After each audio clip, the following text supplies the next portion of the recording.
ಆರೋಗ್ಯ ಕೆಟ್ಟು ಹಾಸ್ಪಿಟ್ಲಿಗೆ ಹೋಗಬಾರ್ದು, ತಪ್ಪು ಮಾಡಿ ಜೈಲಿಗೆ ಹೋಗಬಾರ್ದು ಅಂತ ಹೇಳ್ತಾರೆ. ಆದರೆ ನಾನಿವತ್ತು ಶ್ರೀಲಂಕಾದಲ್ಲಿ ಜೈಲಿಗೆ ಬಂದಿದ್ದೀನಿ.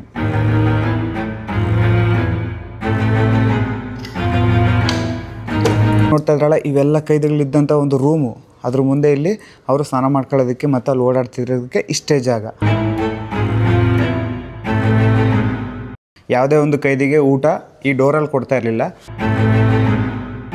ಈಗ ನೀವು ನೋಡ್ತಾ ಇರೋ ಈ ಜಾಗದಲ್ಲಿ ಸುಮಾರು ಸಾವಿರಾರು ಕೈದಿಗಳಿಗೆ ಗಲ್ಲಿಗೆ ಏರಿಸಿದಂಥ ಒಂದು ಜಾಗ ಇದು.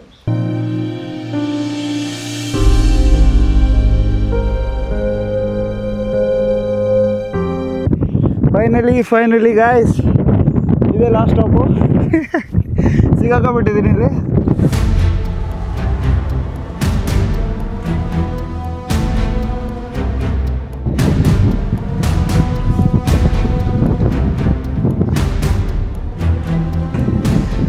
ಸೆಲ್ಫಿ ಸ್ಟಿಕ್ ಸಾಧನೆ.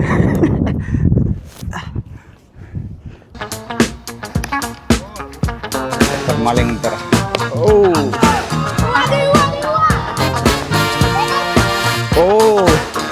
Nobel Nobel.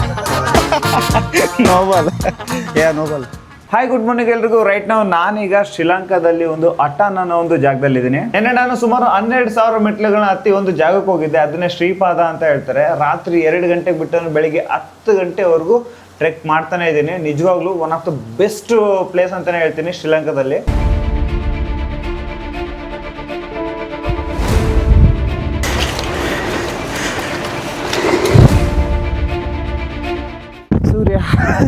ಸೂರ್ಯದೇವ ನನಗೇನಾಗುತ್ತೆ ಗೊತ್ತಾಗ್ತದೆ, ತಲೆ ಕೆಟ್ಟೋಗ್ಬಿಟ್ಟಿದ್ದೀನಿ.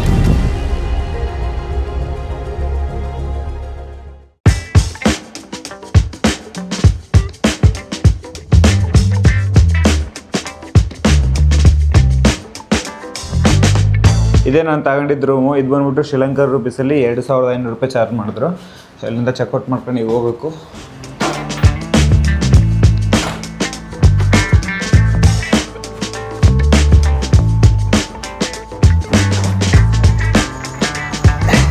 ಏನು ಗೊತ್ತಾ, ನೀನು ಅಷ್ಟು ಮೆಟ್ಲು ಹತ್ತಿ ಇಳಿದಿರೋದ್ರಿಂದ ಇವಾಗ ನಡೆಯೋಕ್ಕೆ ಆಗ್ತಾಯಿಲ್ಲ. ಈ ಬಲಗಾಲು ಸಖತ್ ನೋಯ್ತೈತೆ.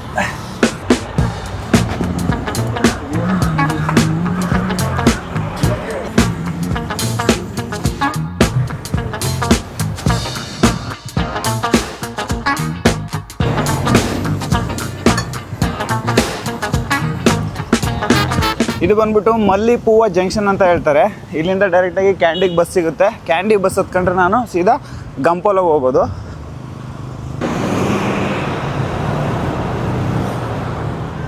ಗೈಸ್, ಬಸ್ ಸ್ಟ್ಯಾಂಡ್ ನೋಡಿ ಎಷ್ಟಿದೆ, ಚಿಕ್ಕದಾಗಿ ಕ್ಯೂಟ್ ಆಗೈತೆ. Hatton Dickoya urban council bus stop name ಅಲ್ಲ ಅದು. ಚೆನ್ನಾಗೈತೆ. ಇಲ್ಲಿ ನಿಂತ್ಕೊಂಡ್ರೆ ಬಸ್ ಬರುತ್ತಂತೆ. ಮತ್ತು ಅಲ್ಲಿ ದೂರದಲ್ಲಿ ನೋಡ್ತಾ ಇದ್ರಲ್ಲ, ಅದೆಲ್ಲ ಕಂಪ್ಲೀಟಾಗಿ ಎಲ್ಲ ಟೀ ಎಸ್ಟೇಟು. ಮುಂದೆ ಹೋಗ್ತಾ ನೋಡ್ಕೊಂಡು ಹೋಗ್ಬೋದು. ಬಂತು ನಮ್ಮ ಬಸ್ಸು, ಕ್ಯಾಂಡಿಗೆ ಹೋಗುತ್ತಂತೆ ಇದು.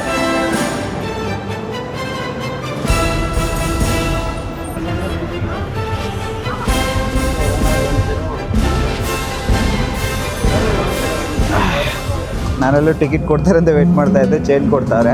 ನಾನು 500 ರೂಪಾಯಿ ಕೊಟ್ಟೆ ಅವ್ರಿಗೆ, ಶ್ರೀಲಂಕನ್ ರುಪೀಸು. 550 ರೂಪಾಯಿ ರಿಟರ್ನ್ ಕೊಟ್ಟರು. ನಾನೀಗ ಹೋಗ್ತಾ ಇರೋ ಗಂಪೋಲ ಬಂದ್ಬಿಟ್ಟು ಜಸ್ಟ್ 46 ಕಿಲೋಮೀಟ್ರ್ ಐತೆ. 46 ಕಿಲೋಮೀಟ್ರಿಗೆ 250 ರೂಪಾಯಿ.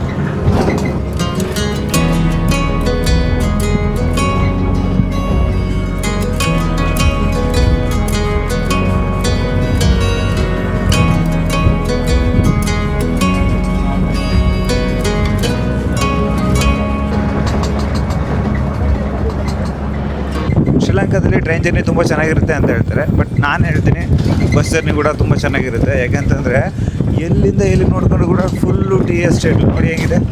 ವಾವ್, ನಾನಂತೂ ಇಂಡಿಯಾ ಸೈಡ್ ಕೂತ್ಕೊಂಡು ಮಾತ್ರ ತುಂಬ ಎಂಜಾಯ್ ಮಾಡಿದ್ದೀನಿ. ಎಷ್ಟು ದೂರ ಆದರೂ ಕೂಡ ಜರ್ನಿ ಮಾಡ್ಬೋದು ಈ ಥರ ಬ್ಯೂಟಿಫುಲ್ ವ್ಯೂ ಇದ್ದರೆ. ಸೊ ಈಗ ನಾನು ಹೋಗ್ತಾ ಇರೋದು ಗಂಪೋಲದಲ್ಲಿ ಒಂದು ಏನೋ ಜಾಗ ಇದೆ ಅಂತೆ. ಸೊ ಅಲ್ಲಿಗೆ ಹೋಗ್ಬೇಕು. ಸೊ ಅದಾದಮೇಲೆ ಮೇ ಬಿ ಕ್ಯಾಂಡಿಗೆ ಹೋದ್ರೂ ಹೋಗ್ತೀನಿ. ಮತ್ತು ಈಗ ತುಂಬ ಜನ ಏನು ಮಾಡ್ತಾರೆ ಅಂದರೆ ಕೊಲಂಬೋಯಿಂದ ಡೈರೆಕ್ಟಾಗಿ ಕ್ಯಾಂಡಿಯಲ್ಲಿ ಜರ್ನಿ ಮಾಡ್ಕೊಂಡು ಬರ್ತಾರೆ ಟ್ರೈನಲ್ಲಿ. ಯಾಕೆ ಅಂತಂದರೆ ಈಗ ನೋಡ್ತಾ ಇದ್ರಲ್ಲ ಈ ವ್ಯೂ ನೋಡೋದಕ್ಕೆ. ಆದರೆ ನಾನು ಇಲ್ಲೇ ನೋಡ್ತಾ ಇದ್ದೀನಿ. ಮತ್ತು ಹೋಗ್ತಾ ಇಲ್ಲಿ ಕೆಲವು ಕಡೆ ವಾಟರ್ ಫಾಲ್ ಕೂಡ ನೋಡ್ಬೋದು ಈ ದಾರಿಗಳಲ್ಲಿ.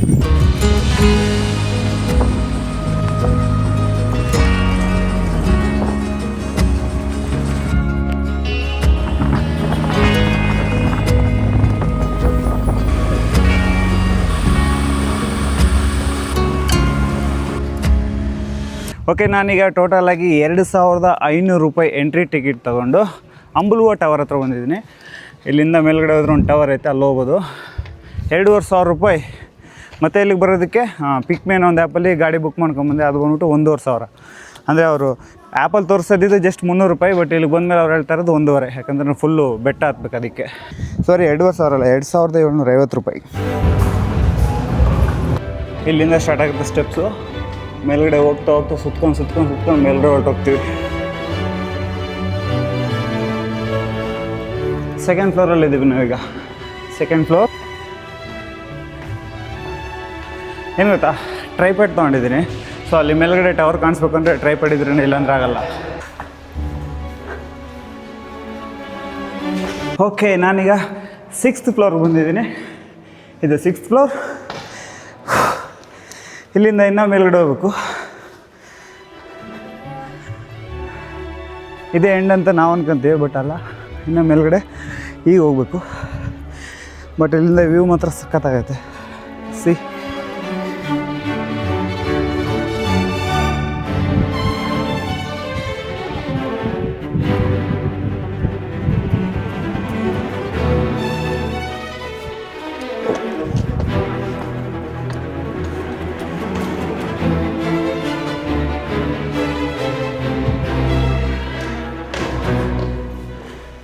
ಓ ಮೈ ಗಾಡ್, ದಾರಿ ನೋಡಿ ಎಷ್ಟೈತೆ.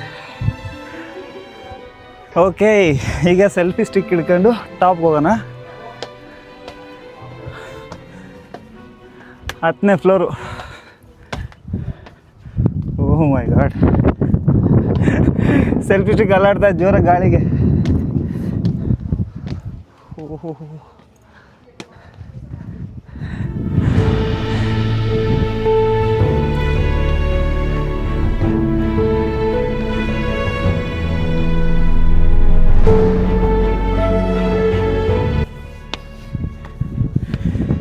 ಗೈಸ್, ನಿಜವಾಗ್ಲೂ ಆಕಾಶಕ್ಕೆ ಒಳ್ಳೆ ಮೆಟ್ಲಾಗ್ದಂಗೆ ಐತಿ ಇಲ್ಲಿ. ಯಾಕಂದರೆ ಹೋಗ್ತಾ ದಾರಿನೂ ತುಂಬ ಚಿಕ್ಕದಾಗ್ತಾಯಿದೆ. ಈಗ ಯಾರನ್ನ ಆಪೋಸಿಟ್ ಬಂದರೂ ಕೂಡ ನಾನು ಸ್ವಲ್ಪ ಸೈಡ್ ಬಿಡೋದು ಕೂಡ ಕಷ್ಟ ಇಲ್ಲಿ.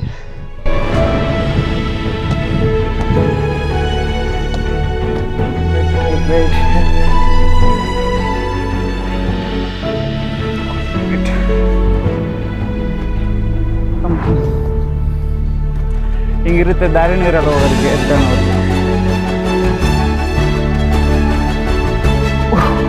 ಸಿಗಾಕ್ಬಿಟ್ಟಿದ್ದೀನಿ.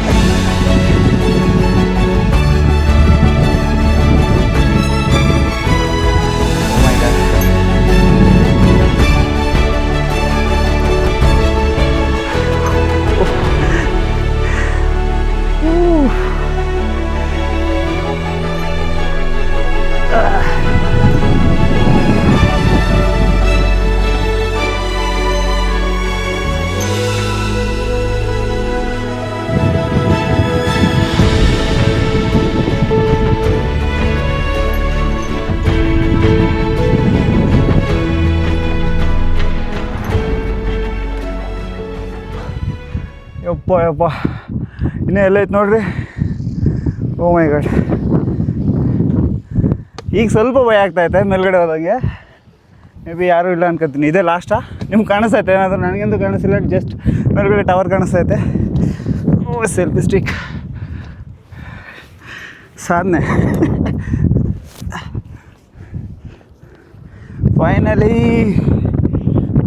ಫೈನಲಿ ಗಾಯ್ಸ್, ಇದೇ ಲಾಸ್ಟ್ ಸ್ಟಾಪು. ಸಿಗಾಕೊಂಡ್ಬಿಟ್ಟಿದ್ದೀನಿ ರೀ. 1 ನಿಮಿಷ.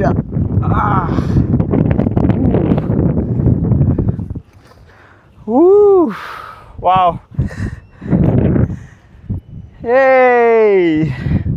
ಅಂಬುಲುವ ಟವರ್ ನಾನು ಎಕ್ಸ್ಪೀರಿಯೆನ್ಸ್ ಮಾಡಿಬಿಟ್ಟೆ ಶ್ರೀಲಂಕಾದಲ್ಲಿ. ಇದು ಕೂಡ ಒಂದು ಫೇಮಸ್ ಟೂರಿಸ್ಟ್ ಡೆಸ್ಟಿನೇಷನ್ನು. ಶ್ರೀಲಂಕಾದವ್ರಿಗಾದರೆ ಜಸ್ಟ್ 250 ರೂಪಾಯಿ ಎಂಟ್ರಿ ಟಿಕೆಟು. ಇಂಡಿಯಾದವ್ರಿಗಾದರೆ ಶ್ರೀಲಂಕನ್ ರುಪೀಸಲ್ಲಿ 2750 ರೂಪಾಯಿ ಟಿಕೆಟು. ಬಟ್ ಇಲ್ಲಿ ಬಂದಿದ್ದಕ್ಕೂ ತುಂಬ ವರ್ತ್ ಐತೆ.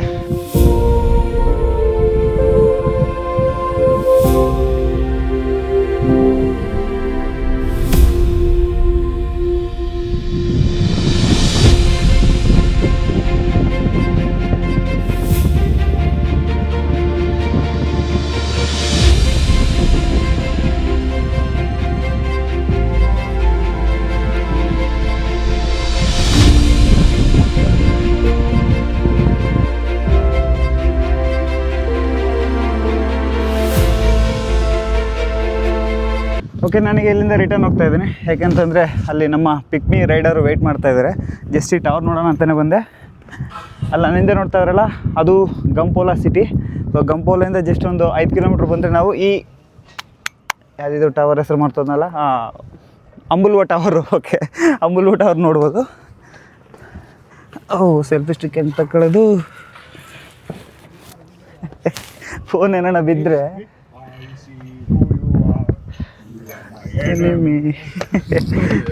ಕಮ್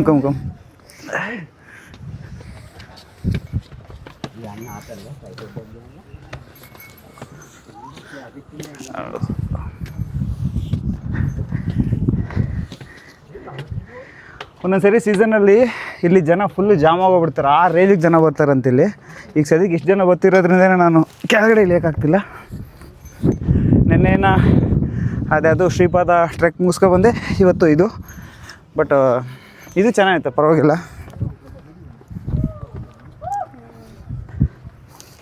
ಇಲ್ಲಿ ಮೇಲ್ಗಡೆ ಏನೋ ಒಂದು ಚಿಕ್ಕ ರೂಮ್ ಥರ ಆಯ್ತಿದ್ದು. ಇದ್ರೊಳಗಡೆ ಬಂದರೆ ಏನಿಲ್ಲ, ಯಾರೋ ಶಿಲ್ಪಿಗಳೇನೋ ಹೆಸರು ಬರ್ತಿದ್ದಾರೆ ಅಷ್ಟೇ.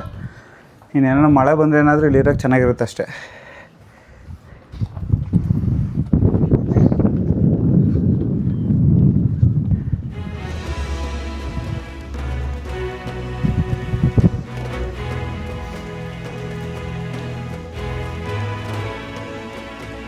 ಹೋಗೋದಕ್ಕೊಂದು 10 ನಿಮಿಷ, ಬರೋದಕ್ಕೊಂದು 5 ನಿಮಿಷ ಅಷ್ಟೇ. 15 ನಿಮಿಷದಲ್ಲಿ ಈ ಕಂಪ್ಲೀಟಾಗಿ ಅಂಬುಲ್ವ ಟವರ್ ಎಲ್ಲ ನೋಡ್ಕೊಂಬರ್ಬೋದು. ಮತ್ತು ಇಲ್ಲಿ ಬೇರೆ ಆ್ಯಕ್ಟಿವಿಟೀಸ್ ಎಲ್ಲ ಇದ್ದಾವೆ. ಅದೇನಂತಾರೆ ಗೊತ್ತಿಲ್ಲ, ಅದರಲ್ಲಿ ಕುತ್ಕೊಂಡು ಹಿಂಗೆ ಎಳಿತಾರೆ. ಉಯ್ಯಾಲೆ ಥರ. ಸೊ ಫೋಟೋ ಶೂಟ್ ಮಾಡೋದಕ್ಕೆ ಅಂತ ಅದು. ಹೋಗ್ಬೇಕಾದ್ರೆ ನಡ್ಕೊಂಡೆ ಹೋಗೋಣ ಅಂತ ಅಂದ್ಕೊಂಡೆ. ಕಂಪ್ಲೀಟ್ ನಾನು ಬಲ್ಗಾಲು ಏನೋ ಆಗೋಗ್ಬಿಟ್ಟಿದೆ, ಅದು ನಡೆಯೋಕ್ಕಾಗ್ತಿಲ್ಲ. ಅದಕ್ಕೆ ಆ ಪಿಕ್ಮಿ ಅಣ್ಣಂಗೆ ಇಲ್ಲೇ ಗಾಡಿ ನಿಲ್ಲಿಸಿರು ಅಂತ ಹೇಳಿದೆ. ಅವರು ಎಲ್ಲ ಹೋದರು, ಆಗ ಬರ್ತಾಯಿದ್ದಾರೆ ಇವರೇ. ಸೊ ಪರವಾಗಿಲ್ಲ, ಜಸ್ಟ್ 300 ರೂಪೀಸ್ ಇತ್ತು. ಬಟ್ ನಾನು ಇನ್ನೂ ಮೇಲ್ಗಡೆ ಬರ್ರಿ ಅಂತ ಹೇಳಿದ್ನಲ್ಲ, ಅದಕ್ಕೆ ಎಷ್ಟು 1500 ರೂಪಾಯಿ ಕೇಳ್ತಾಯಿದ್ದಾರೆ ಶ್ರೀಲಂಕನ್ ರೂಪೀಸಲ್ಲಿ. ಯಾವುದು ಗಾಡಿ ಇದು? ಡಿಯೋ. Let's go brother. ಇಲ್ಲಿಂದ ಇನ್ನು ಫುಲ್ಲು ಡೌನ್ ಇರುತ್ತೆ, ಆರಾಮಾಗಿ ಹೊರಟೋಗ್ಬೋದು. ಬರ್ಬೇಕಾದ್ರೆ ತುಂಬ ಕಷ್ಟ.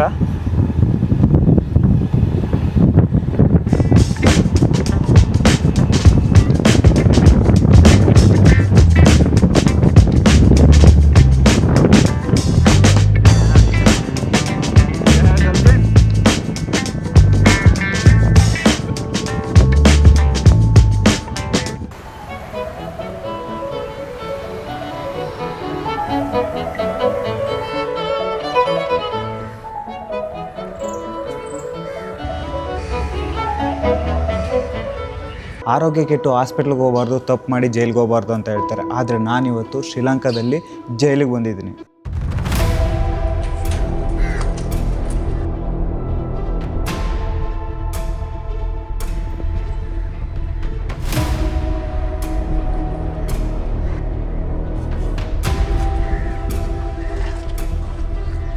ನಾನೀಗ ಬಂದಿದ್ದೀನಿ ಶ್ರೀಲಂಕಾದ ಕ್ಯಾಂಟೀನಲ್ಲಿರೋ ಸುಮಾರು 138 ವರ್ಷಗಳ ಹಳೆಯ ಕಾಲದ ಬ್ರಿಟಿಷರ ಜೈಲಿಗೆ.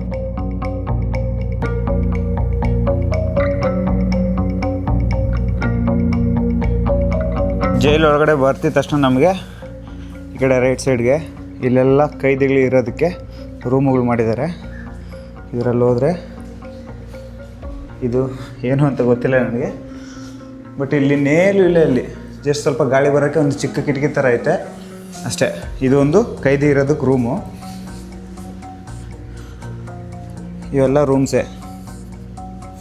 ನನಗಿದೇನು ಅಂತ ಅರ್ಥ ಆಗ್ತಾಯಿಲ್ಲ. ಮೇ ಬಿ ಇಲ್ಲಿಂದ ಏನಾದರೂ ಫುಡ್ ಗಿಡ್ ಕೊಡ್ತಾಯಿದ್ರಾ? ನೋಡಿ ಹೆಂಗಿದೆ. ಈಗ ನೀವು ನೋಡ್ತಾ ಇದ್ರಲ್ಲ, ಸುಮಾರು 138 ವರ್ಷಗಳ ಹಳೆಯ ಕಾಲದ ಬಾಗಿಲಿದು, ಬ್ರಿಟಿಷ್ ಕಾಲದ್ದು. ಓ ಮೈ ಗಾಡ್. ಈ ಜೈಲಲ್ಲಿ ಕೈದಿಗಳಿಗೆ ಒಂದೇ ಒಂದು ಬಾತ್ರೂಮ್ ಇದ್ದಿದ್ದು. ಈಗ ನೋಡ್ತಾ ಇದ್ರಲ್ಲ, ಇವೆಲ್ಲ ಕೈದಿಗಳಿದ್ದಂಥ ಒಂದು ರೂಮು. ಅದ್ರ ಮುಂದೆ ಇಲ್ಲಿ ಅವರು ಸ್ನಾನ ಮಾಡ್ಕೊಳ್ಳೋದಕ್ಕೆ ಮತ್ತು ಅಲ್ಲಿ ಓಡಾಡ್ತಿರೋದಕ್ಕೆ ಇಷ್ಟೇ ಜಾಗ. ಇನ್ನು ಒಳಗಡೆ ಹೋದರೆ ಈಗ ನೋಡ್ತಾ ಇದ್ರಲ್ಲ, ಇದು ಬಂದ್ಬಿಟ್ಟು ಅವರು ಸ್ನಾನ ಮಾಡೋದಕ್ಕೆ ಇದ್ದಂಥ ಒಂದು ಜಾಗ. ಇದು ಲಿಟ್ರಲಿ ತುಂಬ ಸ್ಕೇರಿ ಆಗೈತೆ. ಯಾಕೆ ಅಂತ ಹೇಳ್ತೀನಿ ನೋಡಿ.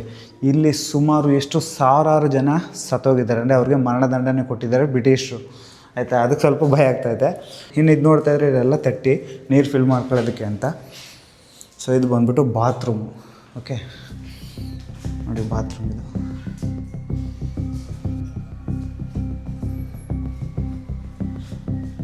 ನಾನು ಹಿಂದೆ ನೋಡ್ತಾ ಇದ್ರಲ್ಲ, ಇಲ್ಲಿ ಟೋಟಲಾಗಿ 4 ರೂಮ್ ಇದ್ದಾವೆ. ಈ 4 ರೂಮ್ ಏನಕ್ಕೆ ಯೂಸ್ ಮಾಡ್ತಾಯಿದ್ರು ಅಂತ ಗೊತ್ತಿಲ್ಲ. ಇಲ್ಲಿ ದುರಾದೃಷ್ಟವಶ ಯಾರೂ ಗೈಡ್ ಇಲ್ಲ.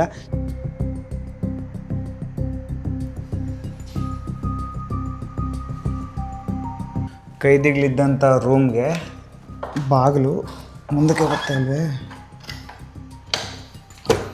ಇದು ಬಾಗಿಲು ಬೀಗ ಹಾಕ್ತಾಯಿದ್ರು. ಇದು ನೋಡಿ, ಇದೆಲ್ಲ ಕಂಪ್ಲೀಟ್ ಮರದ ಬಾಗಿಲಿದು ಹಿಂಗಿದೆ.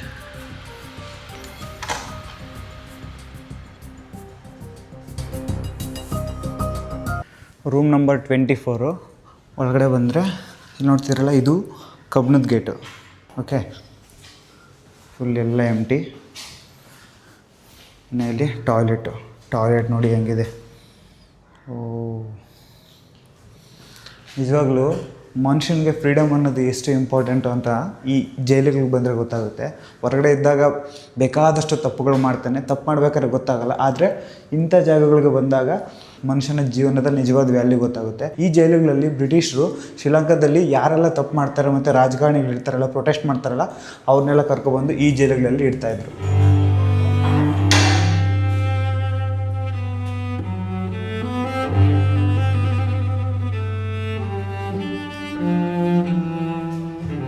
ಯಾವುದಾದ್ರೂ ಕೈದಿಗೆ ಮರಣದಂಡನೆ ವಿಧಿಸಿದಾಗ ಅವ್ರಿಗೆ ಸುಮಾರು 7 ದಿನ ಟೈಮ್ ಕೊಡ್ತಾಯಿದ್ರು ಬದುಕೋದಕ್ಕೆ. ಈಗ ನೋಡ್ತಾ ಇದ್ರಲ್ಲ, ಇಲ್ಲೊಂದು ರೂಮ್ ಇದೆ, ಇದರಲ್ಲಿ 7 ದಿನ ಕೂಡಾಕ್ತಾಯಿದ್ರು. ಅದೇ ರೂಮು. ಸ್ವಲ್ಪ ಅವ್ರಿಗೆ ಇಲ್ಲಿ ಲಕ್ಸುರಿ ಅಂತಂದು ಏನಿಲ್ಲ, ಒಳಗಡೆ ಒಂದು ಟಾಯ್ಲೆಟ್ ಇರುತ್ತೆ, ಸೇಮ್ ರೂಮ್ ಇರುತ್ತೆ ಅಷ್ಟೇ. ನಿಮ್ಗೆ ಆಗಲೇ ತೋರಿಸ್ನಲ್ಲ ಅದೇ ಥರ.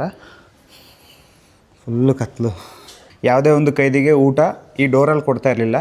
ಇಲ್ಲಿ ನೋಡ್ತಾ ಇರಲ್ಲ, ಊಟ ಇಲ್ಲಿ ಇದು ಕ್ಲೋಸ್ ಮಾಡಿದ್ದಾರೆ ಸದ್ಯಕ್ಕೆ. ಪ್ಲೇಟ್ ಇಲ್ಲಿ ಇಟ್ಬಿಟ್ಟು ಹಿಂಗೆ ಒಳಗಡೆ ತಗೊಳ್ತಾಯಿದ್ರು. ಅವರು ಒಳಗಡೆ ಅಲ್ಲೆಲ್ಲರೂ ಕೂತ್ಕೊಂಡು ಊಟ ಮಾಡ್ತಾಯಿದ್ದಾರೆ ಅಷ್ಟೇ. ಇದರಲ್ಲಿ ಟಾಯ್ಲೆಟ್ ಕೂಡ ಇಲ್ಲ ಈ ರೂಮಲ್ಲಿ. ಇನ್ನು ಇದು ಬಂದ್ಬಿಟ್ಟು ಪನಿಷ್ಮೆಂಟ್ ಶೆಲ್ ಅಂತ. ಇಲ್ಲೇನು ಪನಿಷ್ಮೆಂಟ್ ಕೊಡ್ತಾಯಿದ್ರು ಅಂತಂತೂ ಗೊತ್ತಿಲ್ಲ ನನಗೆ. ಒಂದೊಂದು ರೂಮ್ಗೆ ಒಂದೊಂದು ಥರ ಬಾಗಿಲಿರುತ್ತೆ ಇಲ್ಲಿ. ನೋಡಿ, ಈ ಬಾಗಿಲಿಗೆ ಲಾಕ್ ಹೆಂಗಿದೆ ಇಲ್ಲಿ ಬರೆದಿದ್ದಾರೆ. Second locking, first locking, open. So ಇದು ಏನು ಓಪನ್ನೇ ಆಗ್ತಾಯಿಲ್ಲ, ಅದು ಸ್ಟಕ್ ಆಗಿಬಿಟ್ಟೈತೆ ಇಲ್ಲಿ. ಇಷ್ಟು ತಪ್ಪ ಆಯಿತು ಡೋರು. ಇದು ಬಂದ್ಬಿಟ್ಟು ಪನಿಷ್ಮೆಂಟ್ ಶೆಲ್ಲು. ನಂಬರ್ ಹಾಕಿದ್ದಾರೆ 39, 38. ಸೊ ಈ ಥರ ನಂಬರ್ಸ್ ಇರ್ತವೆ ಇಲ್ಲಿ. ಈ ಜೈಲನ್ನ ಶ್ರೀಲಂಕನ್ ಗೌರ್ಮೆಂಟ್ ಕೂಡ ಸುಮಾರು 2014ವರೆಗೂ ಯೂಸ್ ಮಾಡ್ತು. ಅದಾದಮೇಲೆ ಈ ಜೈಲನ್ನ ಕ್ಲೋಸ್ ಮಾಡಿ ಇಲ್ಲಿರೋ ಕೈದಿಗಳನ್ನ ಬೇರೆ ಜೈಲಿಗೆ ಶಿಫ್ಟ್ ಮಾಡಿದ್ರು.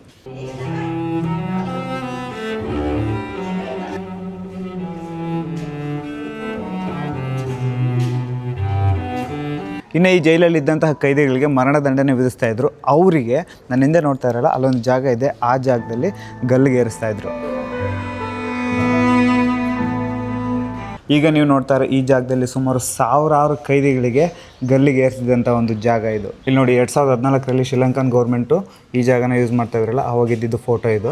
ಕೈದಿಗಳನ್ನ ಈ ದಾರಿಯಲ್ಲಿ ಕರ್ಕೊಬಂದು ಅವ್ರನ್ನ ಇಲ್ಲಿ ನಿಲ್ಲಿಸಿ ಹಗ್ಗದಲ್ಲಿ ಅವ್ರನ್ನ ಕಟ್ಟಿಬಿಟ್ಟು ಇಲ್ಲೊಂದು ವುಡನ್ ಪ್ಲೇಟ್ ಇರೋದು, ಅದ್ರ ಮೇಲೆ ನಿಲ್ಲಿಸಿರೋರು. ಯಾವಾಗ ಇಲ್ಲಿ ಒಂದು ಮಿಷನ್ ಇರುತ್ತೆ, ಅದನ್ನ ಈ ಥರ ಪುಲ್ ಮಾಡಿದಾಗ ಆಟೋಮೆಟಿಕ್ಕಾಗಿ ಓಪನ್ ಆಗೋಗ್ಬಿಡುತ್ತೆ. ಆವಾಗ ಕೈದಿ ತನ್ನ ಪ್ರಾಣನ ಈ ಜಾಗದಲ್ಲಿ ಬಿಟ್ಬಿಡ್ತಾನೆ. ಈ ಜೈಲಲ್ಲಿ ಫಸ್ಟ್ ಫ್ಲೋರ್ಗೆ ಹೋಗೋದಕ್ಕೆ ಬಿಡೋದಿಲ್ಲ, ಓನ್ಲಿ ಇಲ್ಲಿ ಕೆಳಗಡೆನೇ ನೋಡಬೇಕು. ಮೇಲ್ಗಡೆ ಕೂಡ ಸೇಮ್ ಇದೇ ಥರ ಇರುತ್ತೆ. ಆದರೆ ಮೇನ್ ಇಂಪಾರ್ಟೆಂಟ್ ನೋಡಬೇಕಾಗಿರೋದು ಪನಿಷ್ಮೆಂಟ್ ಶೆಲ್ಲು ಮತ್ತು ಅಲ್ಬಿಟ್ಟು ಗಲ್ಲಿಗೇರಿಸಿದ್ದಂಥ ಒಂದು ಜಾಗ. ಇದು ಬಂದ್ಬಿಟ್ಟು ಸುಮಾರು 7 ದಿನ ಕೈದಿಗಳನ್ನ ಇಡ್ತಿದ್ದಂಥ ಒಂದು ಜಾಗ. ಇವನ್ನೆಲ್ಲ ರೂಮ್ಸ್. ಈ ಜಾಗ ಬಂದ್ಬಿಟ್ಟು ಕೈದಿಗಳಿಗೆ ಯಾರಾದರೂ ಅವ್ರ ರಿಲೇಷನ್ಸ್ ಮಾತಾಡ್ಸೋದಕ್ಕೆ ಬಂದರೆ ಇಲ್ಲಿ ನಿಂತ್ಕೊಂಡು ಮಾತಾಡ್ತಾಯಿದ್ರು. ಇದು ಸರಿ ಕ್ಲೋಸ್ ಆಗೈತೆ. ಇದು ಎಂಟ್ರೆನ್ಸು, ಅದು main jail. Welcome to Kerala ಅಲ್ಲ, ಶ್ರೀಲಂಕನೇ. ಸೊ ನಾನೀಗ ಅಲ್ಲೊಂದು ಹೋಮ್ ಸ್ಟೇ ಐತೆ, ಅಲ್ಲಿ ಸ್ಟೇ ಆಗಿದ್ದೀನಿ. ಜಸ್ಟ್ ಹಿಂಗೆ ಹೊರಗಡೆ ವಾಕ್ ಹೋಗೋಣ ಅಂತ ಮುಂದೆ. ಸೇಮ್ ಕೇರಳ ಇದ್ದಂಗೆ ಐತೆ. ಇಲ್ಲಿ ಟೋಟಲ್ 3 ದಾರಿ ಇದ್ದಾವೆ. ಹೋಟ್ಲ್ ಇದ್ಕೊಂಡು ಅಂಕಲ್ ಹಿಂಗೆ ಲೆಫ್ಟ್ಗೆ ಹೋಗು ಅಂತ ಅಂದರು. ಹೋಟೆಲ್ ಎಲ್ಲಿದೆ ಅಂತ ಕೇಳಿದೆ ಪಾಪ, ಅದಕ್ಕೆ ಕರ್ಕೊಂಡೋಗಿ ತೋರಿಸ್ತಾ ಇದ್ದಾನೆ. ಕ್ರಿಕೆಟ್ ಆಡ್ತಾಯಿದ್ರು, ಡಿಸ್ಟರ್ಬ್ ಮಾಡಿದೆ ಅವ್ರಿಗೆ ನಾನು ಹೋಗಿ. ಇಲ್ಲಿ ಯಾವುದೋ ಹೋಟ್ಲಿಗೆ ಕರ್ಕೊಬಂದ. ಶ್ರೀಲಂಕಾ ರೈಸ್ ಆ್ಯಂಡ್ ಕರ್ರಿ ಅಂತ ಏನೋ ಐತಿ ಇಲ್ಲೇನೋ ಇದೆಲ್ಲ ಮೆನು ಹಾಕಿದ್ದಾರೆ. ಸೊ ರೆಸ್ಟೋರೆಂಟ್ ಫುಲ್ ಖಾಲಿ. ಆ ಹುಡುಗ ಬಂದ್ಬಿಟ್ಟು ಯಾವುದೋ ಹೋಟ್ಲ್ ತೋರಿಸಿ ಹೊರಟದ. ಆ ಹೋಟ್ಲು ಬಂದ್ಬಿಟ್ಟು ಅವ್ರ ಅಜ್ಜಿ ಅವ್ರದಂತೆ. ಸೊ ಇಲ್ಲಿ ಮೆನು ಐತೆ. ಚಿಕನ್ ಕೊಟ್ಟು ರೋಟಿ 850, ಚೀಸ್ ಕೊಟ್ಟು ರೋಟಿ. ಸೊ ಇದೆಲ್ಲ ಸದ್ಯಕ್ಕೆ ಇಲ್ಲೇನೆಲ್ಲ ಐಟಮ್ಸ್ ಇದ್ದಾವೆ ಇವು ಯಾವ ಇಲ್ವಂತೆ, ಜಸ್ಟು ಫ್ರೈಡ್ ರೈಸ್ ಒಂದೇ ಇರೋದು. ಸೊ ಇದನ್ನೇ ಹೇಳಿದ್ದೀನಿ, ಶ್ರೀಲಂಕನ್ ರೂಪೀಸಲ್ಲಿ 950 ಆಗುತ್ತೆ. ಏನೋ ಒಂದು ತಿಂದು ಸದ್ಯಕ್ಕೆ ಇವತ್ತು ಸರ್ವೈವ್ ಆಗೋಣ. ಯಾಕಂತಂದರೆ ನಾರ್ಮಲಾಗಿ ನಾವು ಶ್ರೀಲಂಕಾದಲ್ಲಿ ಬಂದಾಗಲಿಂದ ಆಲ್ಮೋಸ್ಟ್ ಎಲ್ಲ ಕಡೆನೂ ರೈಸ್ ಆ್ಯಂಡ್ ಕರಿ ಸಿಗ್ತಾನೆ ಐತೆ. ಬಟ್ ಇವತ್ತು ಫ್ರೈಡ್ ರೈಸ್. ಶ್ರೀಲಂಕಾದಲ್ಲಿ ಹೆಂಗೆ ಗೊತ್ತಾ, ಸೇಮ್ ನಮ್ಮ ಇಂಡಿಯಾ ಥರನೇ ರೈಸ್ ತಿಂತಾರೆ ಜಾಸ್ತಿ. ಎಲ್ಲೋದು ಕೂಡ ರೈಸು ಆ್ಯಂಡ್ ಕರಿ ಸಿಗುತ್ತೆ.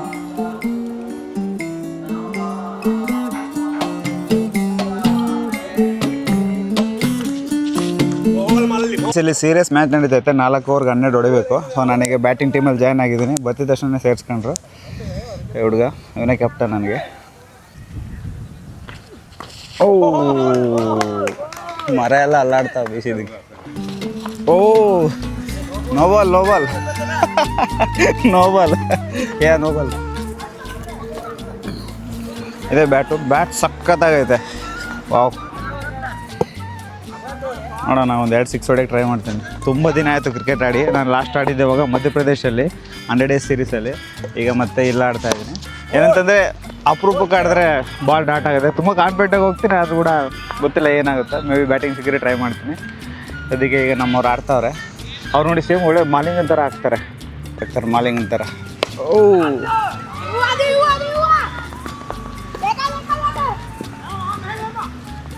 ಎಸಿ ಇವ್ರು ನೋಡು ಅಣ್ಣ, ಕೀಪರ್ ಇವರು ವಿರಾಟ್. ಇವರಿಗೆ ಇಲ್ಲಿ ಮಾತಾಡ್ತಾ ಇರೋದು ಸಿಂಹಳ ಭಾಷೆ. ನನಗೆ ಅವರು ಮಾತಾಡ್ತಾ ಇರೋದು ಅರ್ಥ ಆಗ್ತಾಯಿಲ್ಲ. ನಾನು ಕೇಳಿದೆ 12 ರನ್ ಹೊಡಿಬೇಕು ಅಂತ ಏನೋ ಹೇಳಿದ್ರು ಅಷ್ಟೇ. ಸೊ ಅವ್ರ ಬೌಲರ್ ಹೈಲೈಟ್ ಈಗ. Oh shot.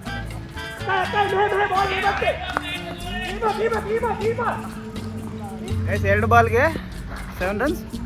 2 ball 7 runs right. 2 ಬಾಲ್ಗೆ 7 ರನ್ ಬೇಕು. 2 ಬಾಲ್ಗೆ 7 ರನ್ ಬೇಕು.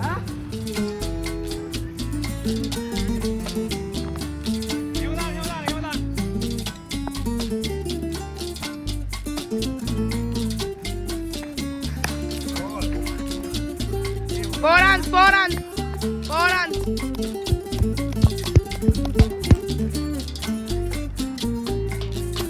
Nice.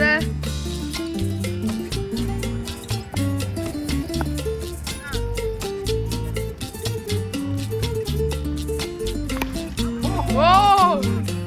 Again 4 runs. Fried rice ತಿಂದು ಬಾಡಿ ಫ್ರೈ ಆಗಂಗೆ ಕ್ರಿಕೆಟ್ ಆಡಿ ಬಂದಿದ್ದಾಯಿತು. ಲಾಸ್ಟ್ 2 ಬಾಲಲ್ಲಿ 7-8 ರನ್ ಬೇಕಿತ್ತು. ಲಾಸ್ಟ್ ಒಂದು 3 ಬಾಲ್ ಕೊಟ್ಟಿದ್ರು, ಆಡಿದೆ. ಸೊ ನಮ್ಮ ಟೀಮ್ ವಿನ್ ಆಯಿತು. ಎಷ್ಟೋ ವರ್ಷಗಳಾಯಿತು ಕ್ರಿಕೆಟ್ ಆಡಿ. ಕ್ರಿಕೆಟ್ ಅನ್ನೋದು ಒಂದು ಎಮೋಷನ್ ಇದ್ದಂಗೆ. ಯಾಕೆ ಅಂತಂದರೆ ಯಾವ ಊರಾದ್ರೂ ಯಾವ ದೇಶ ಆದ್ರೂ ಕ್ರಿಕೆಟೇ. ಸೊ ಇವತ್ತು ಸಾಯಂಕಾಲ ನಾನು ಊಟ ಮಾಡೋದಕ್ಕೆ ಅಂತ ಹೋಗಿದ್ದಲ್ಲಿ ಕ್ರಿಕೆಟ್ ಆಡ್ಕೊಂಬಂದೆ. ನಿಜವಾಗ್ಲೂ ಸಕ್ಕತ್ತಾಗಿತ್ತು. ಹುಡುಗರೆಲ್ಲ ತುಂಬ ಫ್ರೆಂಡ್ಲಿ ಆಗಿದ್ದರು. ಕ್ರಿಕೆಟ್ ಆಡ್ಕೊಂಡು ಬಂದೆ. ಈಗ ಫ್ರೆಶ್ ಆಗಿ ಸ್ವಲ್ಪ ಎಡಿಟಿಂಗ್ ಎಲ್ಲ ಮುಗಿಸ್ಬಿಟ್ಟು ನಾಳೆ ನೆಕ್ಸ್ಟು ಇಲ್ಲಿಂದ ಮನ್ನಾರ್ಗೆ ಹೋಗ್ತೀನಿ. ಮನ್ನಾರಿಂದ ಜಾಫ್ನಾಗೆ ಹೋಗ್ತೀನಿ. ಜಾಫ್ನಾಯಿಂದ ಡೈರೆಕ್ಟಾಗಿ ಇಂಡಿಯಾಗೆ ಬೋಟ್ ಇದೆ ನನಗೆ. ಅಂದರೆ ಬೋಟ್ ಅಂದರೆ ಫೆರ್ರಿ ಇದೆ. ನಾನು ಎಕ್ಸ್ಪೀರಿಯೆನ್ಸ್ ಮಾಡೋದಕ್ಕೆ ಬಂದಿದ್ದೀನಿ. ನಮ್ಮ ದೇಶ ದೊಡ್ಡದು, ಈ ದೇಶ ಚಿಕ್ಕದು, ಈ ದೇಶ ದೊಡ್ಡದು, ನಮ್ಮ ದೇಶ ಕಮ್ಮಿ ಅಂತ ನಾನೇನು ಮಾತಾಡೋಕ್ಕೋಗಲ್ಲ. ಯಾಕಂತಂದರೆ ಯಾವ ದೇಶಕ್ಕಿರೋ ವ್ಯಾಲ್ಯೂ ಆ ದೇಶಕ್ಕೆ ಇದ್ದೇ ಇರುತ್ತೆ. ಸೊ ಇಲ್ಲಿಗೆ ಈ ವಿಡಿಯೋನ ಮುಗಿಸ್ತೀನಿ. ಸಿಗೋಣ ಮತ್ತು ನೆಕ್ಸ್ಟ್ ವಿಡಿಯೋದಲ್ಲಿ. ಅಲ್ಲಿವರೆಗೂ ಟಾಟಾ, ಟೇಕ್ ಕೇರ್, ಬಾಯ್.